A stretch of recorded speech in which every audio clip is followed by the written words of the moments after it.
आकाशवाणी लखनऊ से प्रादेशिक समाचार। मुख्य समाचार हैं। लोकसभा चुनाव की कल होने वाली मतगणना के लिए सभी तैयारियां पूरी। निर्वाचन आयोग की वेबसाइट और वोटर हेल्पलाइन ऐप पर उपलब्ध होंगे रुझान और परिणाम। लोकसभा चुनाव में 64 करोड़ से अधिक मतदाताओं ने भाग लेकर बनाया विश्व रिकॉर्ड। 31 करोड़ से अधिक महिला मतदाताओं ने डाले वोट। राम मंदिर निर्माण समिति के अध्यक्ष नृपेंद्र मिश्र बैठक के लिए पहुंचे अयोध्या। कहा, मंदिर परिसर में संतों के लिए बनाया जाएगा ऑडिटोरियम और विश्राम गृह। और मौसम विभाग ने अगले 2 दिनों के लिए प्रदेश में लू को लेकर जारी किया ऑरेंज अलर्ट। 40 से 50 किलोमीटर प्रति घंटे की रफ्तार से हवाएं चलने की संभावना। नमस्कार, प्रदेश के समाचारों के साथ मैं मनीषा सिंह। लोकसभा चुनाव की कल होने वाली मतगणना के लिए प्रदेश में सभी तैयारियां पूरी कर ली गई हैं। 80 लोकसभा सीटों के साथ ही 4 विधानसभा सीटों के उपचुनाव की मतगणना कल होगी। वोटों की गिनती सवेरे 8 बजे शुरू होगी। निर्वाचन आयोग ने बताया है कि रुझान और परिणाम आयोग की वेबसाइट results.eci.gov.in और वोटर हेल्पलाइन ऐप पर भी उपलब्ध होंगे। प्रदेश के मुख्य निर्वाचन अधिकारी नवदीप रिणवा ने बताया कि प्रदेश के 75 जनपदों में 81 मतगणना केंद्रों पर कल मतगणना होगी। मतदान विधानसभा क्षेत्रवार होगी। इसके बाद लोकसभा क्षेत्र में समाहित विधानसभा क्षेत्रों के परिणाम को जोड़कर लोकसभा क्षेत्र का परिणाम घोषित किया जाएगा। 80 लोकसभा सीटों के लिए कुल 851 प्रत्याशी चुनाव मैदान में हैं। इनमें 771 पुरुष और 80 महिलाएं हैं। सर्वाधिक 28 प्रत्याशी घोसी और सबसे कम 4 प्रत्याशी कैसरगंज लोकसभा क्षेत्र से हैं। पोलिंग बूथ की संख्या के आधार पर कानपुर का परिणाम सबसे पहले और गाजियाबाद का सबसे आखिर में आने की उम्मीद है। मतगणना की सतत निगरानी के लिए सामान्य प्रेक्षकों के साथ अतिरिक्त प्रेक्षकों की नियुक्ति की गई है। प्रदेश के अपर मुख्य सचिव गृह दीपक कुमार और पुलिस महानिदेशक प्रशांत कुमार ने आज लखनऊ में संयुक्त प्रेस वार्ता कर कहा कि शांतिपूर्ण तरीके से मतगणना कराने के लिए शासन और पुलिस प्रशासन ने सारी तैयारियां पूरी कर ली हैं। पुलिस महानिदेशक ने कहा कि मतगणना स्थल पर त्रिस्तरीय सुरक्षा व्यवस्था रहेगी। सबसे भीतरी घेरा केंद्रीय सुरक्षा बल, बीच का घेरा पीएसी और सबसे बाहरी घेरा स्थानीय पुलिस के जिम्मे रहेगा। उन्होंने लोगों से अपील की है कि मतगणना से जुड़ी फर्जी खबरों पर ध्यान न दें। सोशल मीडिया पर अफवाह न फैलाई जाए, इस पर नजर रखी जा रही है। ऐसा करने वालों के खिलाफ कार्रवाई की जाएगी। उधर मतगणना के लिए प्रदेश भर के जनपदों में आज तैयारियों को अंतिम रूप दिया गया। जौनपुर के पुलिस लाइन ग्राउंड में दंगा नियंत्रण उपकरणों की मॉक ड्रिल की गई। वहीं बुलंदशहर में तैयारियों के संबंध में मेरठ मंडलायुक्त और आईजी ने मतगणना स्थल का निरीक्षण किया। उधर चित्रकूट, फतेहपुर और अयोध्या में मतगणना को स्वतंत्र और निष्पक्ष संपन्न कराने के लिए प्रेक्षक और जिलाधिकारी द्वारा मतगणना कार्मिकों का रैंडमाइजेशन किया गया। रायबरेली में मतगणना के लिए सभी तैयारियां पूरी की गई हैं। यहां 1200 पुलिसकर्मियों की तैनाती रहेगी। मुख्य चुनाव आयुक्त राजीव कुमार ने कहा है कि भारत के लोकसभा चुनाव में 64 करोड़ से ज्यादा मतदाताओं ने भाग लेकर एक विश्व रिकॉर्ड बनाया है। आज नई दिल्ली में एक संवाददाता सम्मेलन को संबोधित करते हुए श्री कुमार ने कहा कि ये सभी G7 देशों America, Britain, France, Germany, Italy, Japan और कनाडा के मतदाताओं की संख्या का 1.5 गुना है। उन्होंने कहा कि इस लोकसभा चुनाव में 31 करोड़ से ज्यादा महिला मतदाताओं ने वोट डाला, जो दुनिया में अब तक सबसे ज्यादा है।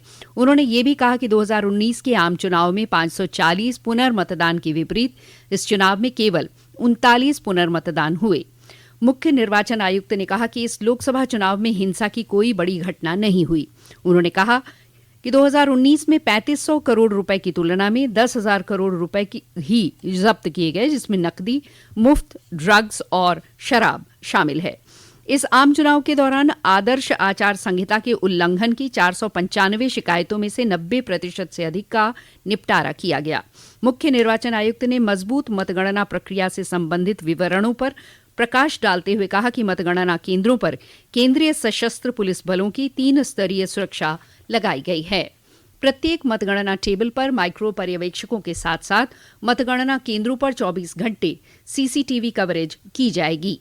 चुनाव लड़ रहे हैं, जो काउंटर पे बैठे हुए हैं, जो 17C ले रहे हैं, जो कंटेस्ट कर रहे हैं, वहां से कोई शिकायत नहीं है, फिर पता नहीं कहां से है।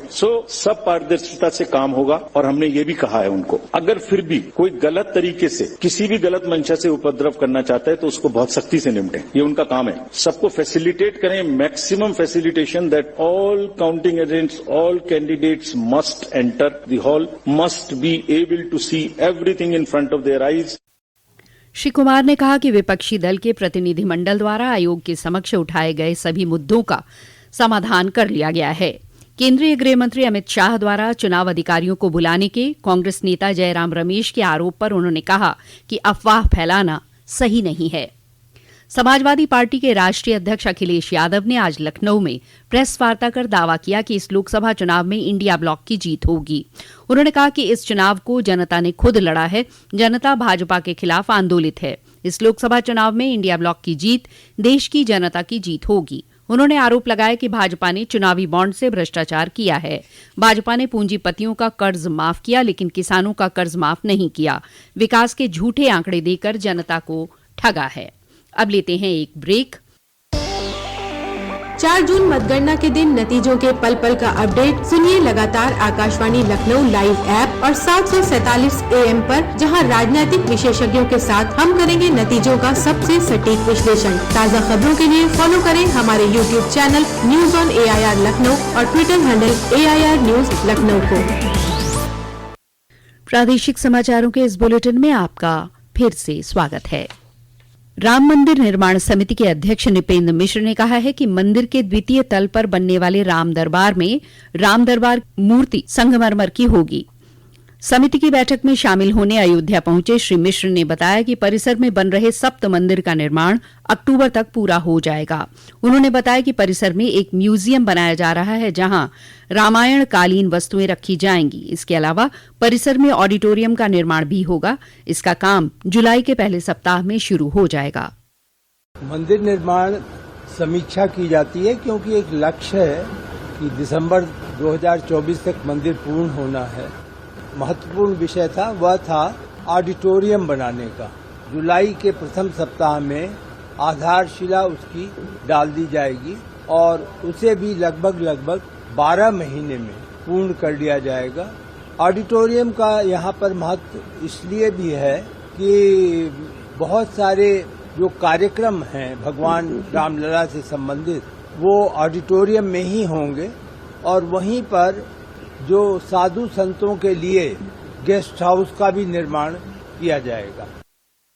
देश भर में अमूल दूध का मूल्य आज से 2 रुपये प्रति लीटर बढ़ गया है। गुजरात सहकारी दूध विपणन संघ ने दूध के पॉलीपैक की कीमत में 2 रुपये प्रति लीटर की बढ़ोतरी की घोषणा की है। इससे पहले फरवरी 2023 में अमूल दूध की कीमतों में बढ़ोतरी हुई थी।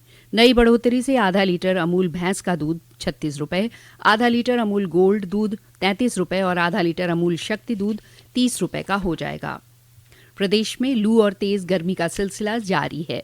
पिछले 24 घंटे में सर्वाधिक अधिकतम तापमान 46.2 डिग्री सेल्सियस फतेहपुर में रिकॉर्ड किया गया। मौसम विभाग ने अगले 2 दिनों के लिए प्रदेश के अलग अलग जनपदों में लू को लेकर ऑरेंज अलर्ट जारी किया है। मौसम विभाग का पूर्वानुमान है कि आने वाले 2 दिनों में पूर्वी और पश्चिमी उत्तर प्रदेश में लू का असर बना रहेगा। कहीं कहीं पर 40 से 50 किलोमीटर प्रति घंटे की रफ्तार से हवाएं चलने की संभावना है। वहीं कुछ स्थानों पर गरज के साथ बौछारें भी पड़ सकती हैं। राष्ट्रीय राजमार्ग प्राधिकरण NHAI ने देश भर में टोल टैक्स में औसतन 5% की बढ़ोतरी की है।